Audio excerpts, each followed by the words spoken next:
Good evening, Commanders. Welcome to this rather short, late night, Elite Dangerous live stream. Continue to explore Odin's Hole. So, without any further ado, let's get going.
Fuel scooping complete.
No, that's it.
just eating my supper quickly.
Just one more to go.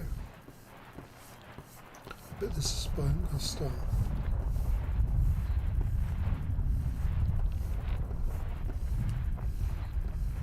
Yep. I'm empty. System scan complete.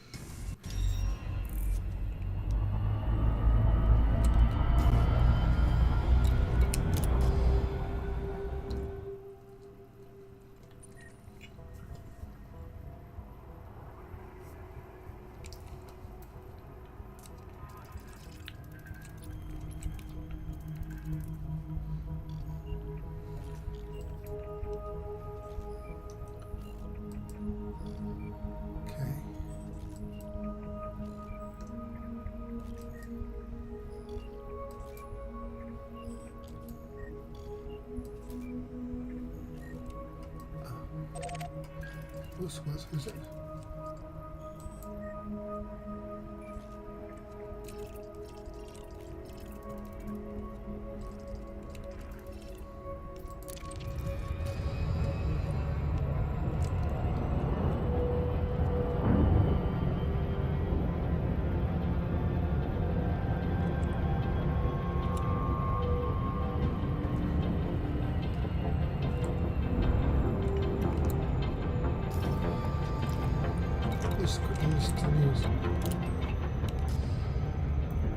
Thargoids repulsed by Operation Tindarius. Pilots Federation alert. Allied forces have successfully defended the Andikavi system from Thargoid vessels. The defense operation was centered around the megaship Kumaho Sky, which hosted the Alliance and Sirius Corporation's joint anti-Xeno task force. A declaration of victory was made by Admiral Nicholas Glass. Operation Tindarius is officially a triumph. Alliance Defense Force and Sirius Navy crews have fought side by side to protect the people of Andikavi from the Thargoids. The aliens withdrew from the system en masse, following several days of hard fighting. The task force was ably supported by many freelance pilots and AG squadrons, who can now claim their rewards from the Kumaho Sky. These include unique pre-engineered heatsink modules for qualifying Xeno hunters. In addition, the modules will shortly be commercially available via official Sirius Corporation technology brokers. Prime Minister Edmund Mahon expressed gratitude to all those who took part, remarking that the long delays in making the Strategic Defense Pact a reality have finally proved to be worthwhile. In response, Councillor Nakato Kane highlighted reports from witnesses that many Thargoid vessels withdrew to hyperspace before human forces overwhelmed them. She added, "Would the result in Andikavi have been any different without Sirius Corporation's involvement? We have seen the Thargoids retreat while several conflicts were still evenly matched, just as in several other systems recently.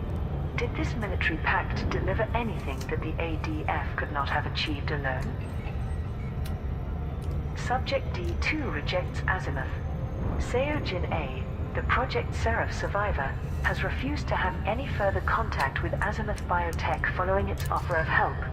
She is currently in the care of Professor Albert Tesreau, who stated, "It will come as no surprise that Miss Seo vehemently rejects Mr. Raidmaker's proposal.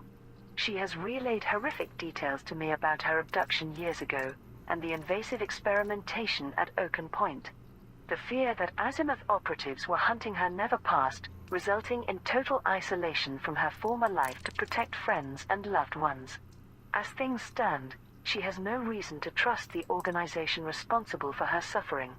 Miss Seo's health has improved, but I'm informed that a significant neural implant grafted into her cerebral cortex, designed to interface with the Thargoid vessel, can never be removed.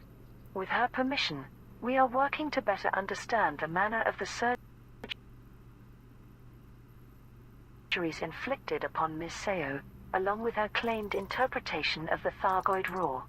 I have contacted both Professor Ishmael Palin and Ram Tar for assistance."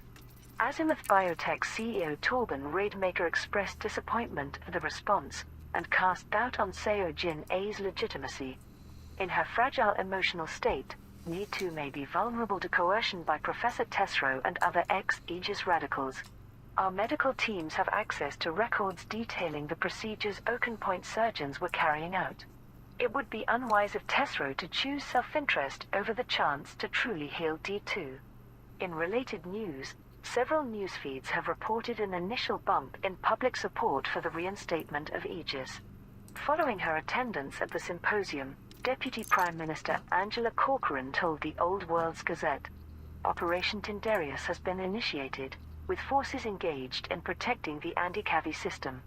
Yet the Alliance should not rely exclusively on Sirius Corporation for anti-Xeno defense. I believe that the return of Aegis is an option deserving serious consideration."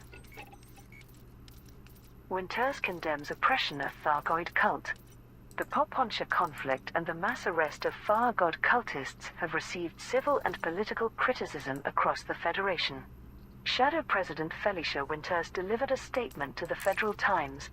"It is logical that any organization supporting the Thargoids should come under scrutiny. But this does not justify the harsh and oppressive treatment of our own citizens for their religious beliefs. The Federal Accord safeguards their right to worship, as long as no laws are transgressed." The Federal Navy Intelligence Office has accused the cult of disseminating classified material and damaging anti-Xeno operations. I demand that their evidence be shared with the High Court, so that a legal ruling can be made. I also call upon Congress to reject the Secretary of State's proposal to outlaw the Order of the Far God. This is nothing more than a blatant effort to prop up President Hudson's waning power base. A multiple-choice survey held by Seoul Today resulted in the majority selecting traitorous cowards to describe cult members, showing that Hudson's order is not without support. However, a federal free press opinion poll suggested that many citizens are uncomfortable with hostile acts against deluded but essentially innocent people. The Petition and Testament megaships have now withdrawn from their standard patrol between the core system and the Pleiades, presumably to avoid further acts of hostility from the Federation. Dr. Alfred Ulyanov observed that federal citizens of the cult, along with the few remaining True Chapter's adherents, were now concentrated aboard these megaships. Orthodox Far God Hive chapels are believed to still operate in allied and independent systems. Azimuth, we can help D2. Azimuth Biotech has publicly offered assistance to subject D2, the Project Seraph survivor who gate-crashed the recent Aegis symposium. The woman, now identified as Seojin A, unexpectedly arrived at the event on Tuesday. She claimed to possess knowledge of the Thargoid roar that was heard at HIP 22460 following the Proteus wave's activation. There is speculation that this relates to her inclusion in experiments to create human pilots for Thargoid vessels. Professor Albert Tesreau has since issued a brief statement. Along with other former members of Aegis, I have provided sanctuary to Seojin A. She is currently receiving medical treatment at a private facility. Miss Seo's safety and welfare is now my responsibility. Torben Raidmaker, CEO of Azimuth Biotech, made the following declaration on public channels. We extend our heartfelt sympathies to the individual known as D2 and would like to extend an offer of assistance. This tragically mistreated individual will receive little help from a random assortment of ex-Aegis personnel. With our decades of research and xenological specialists, Azimuth Biotech is far better suited to assess both her physical and mental health. Her well-being would be our main concern, of course, but the possibility that D2 can somehow interpret Thargoid communications should not be dismissed.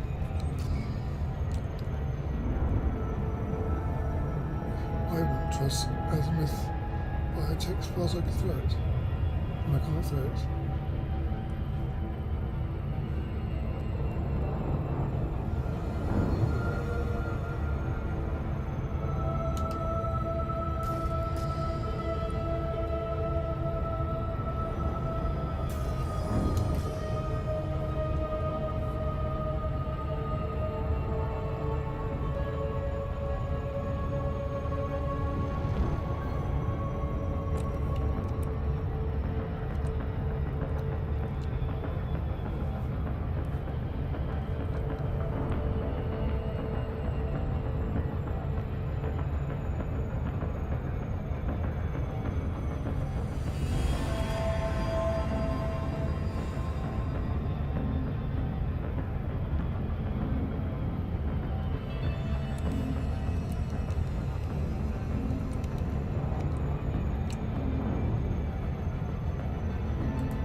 Let's delete this.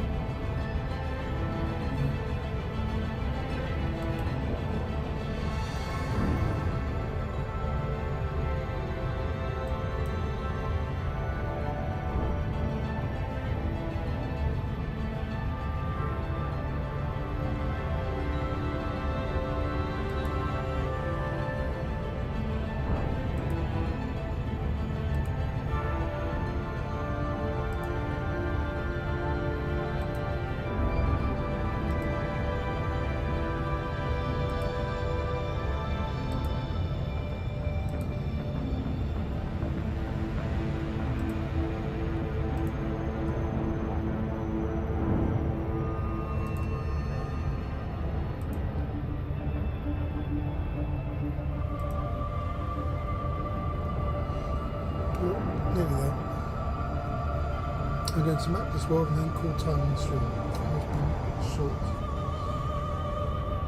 I'm tired. So I want to stop my food first before going to bed.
Ship outskirts. Tomorrow.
Surface scanned by 50%. Surface scan complete. Let's point to the next target. And then I'll call time in the stream.